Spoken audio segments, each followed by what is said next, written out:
दिल्ली में कांग्रेस और आम आदमी पार्टी ने आगामी लोकसभा चुनाव 2024 के लिए सीट बंटवारे की घोषणा कर दी है। कांग्रेस के महासचिव और सांसद मुकुल वासनिक ने कहा है कि दिल्ली लोकसभा में 7 सीटें हैं। इनमें से आम आदमी पार्टी 4 सीटों पर चुनाव लड़ेगी। इनमें नई दिल्ली, पश्चिमी दिल्ली, दक्षिणी दिल्ली और पूर्वी दिल्ली शामिल है। कांग्रेस के नेता मुकुल वासनिक ने प्रेस कॉन्फ्रेंस में यह भी कहा कि 3 सीटों पर चुनाव लड़ना है।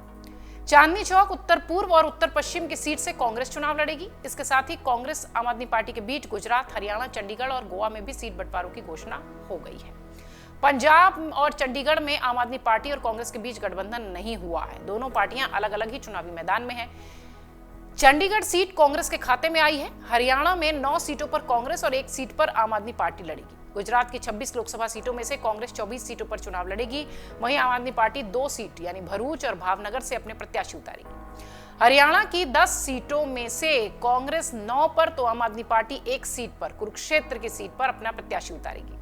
चंडीगढ़ में कांग्रेस अकेली सीट पर चुनाव लड़ने वाली है। गोवा में कांग्रेस दोनों सीटों पर चुनाव लड़ने वाली है। कांग्रेस के महासचिव और सांसद मुकुल वासनिक ने कहा है कि हरियाणा में 10 लोकसभा सीटें हैं। कांग्रेस 9 पर चुनाव लड़ेगी। 1 सीट कुरुक्षेत्र पर जो है वो आम आदमी पार्टी के उम्मीदवार होंगे। आगे भी ये भी कहा गया कि चंडीगढ़ पर लंबी चर्चा के बाद अंत में ये निर्णय लिया गया कि कांग्रेस का उम्मीदवार वहां से चुनाव लड़ेगा। कांग्रेस के महासचिव मुकुल वासनिक ने कहा कि दिल्ली लोकसभा में 7 सीटें हैं।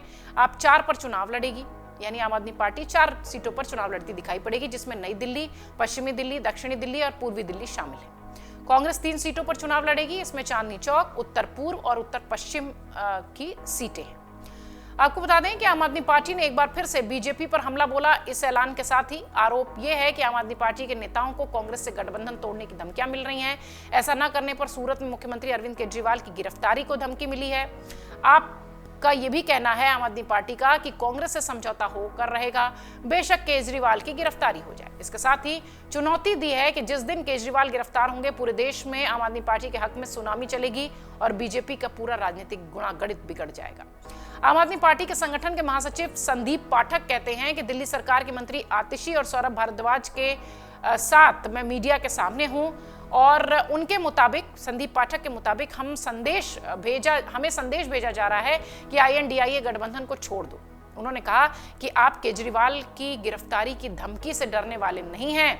हम देश के लिए गठबंधन में जा रहे हैं। दिल्ली प्रदेश संयोजक गोपाल राय ने कहा कि बीजेपी 400 सीटें जीतने का दावा कर रही है, लेकिन दिल्ली में फेल हो जाएगी। बीजेपी दिल्ली में आम आदमी पार्टी और कांग्रेस के गठबंधन से डर गई है। इसी डर में कोर्ट में चल रही सुनवाई का ईडी इंतजार नहीं कर पा रही।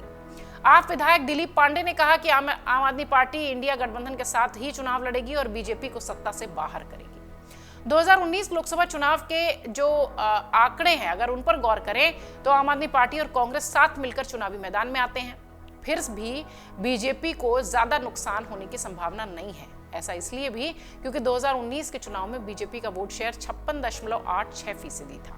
वहीं आम आदमी पार्टी और कांग्रेस का वोट शेयर भी अगर देखा जाए तो यह करीब 41% रहा है।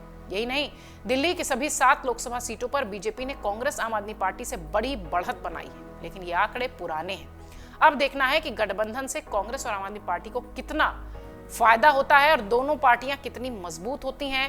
4-3 के फॉर्मूले पर अब बात बन गई है, औपचारिक ऐलान भी हो गया है। साथ ही हरियाणा की सीटों पर भी अच्छे से फॉर्मूला तय हो गया है।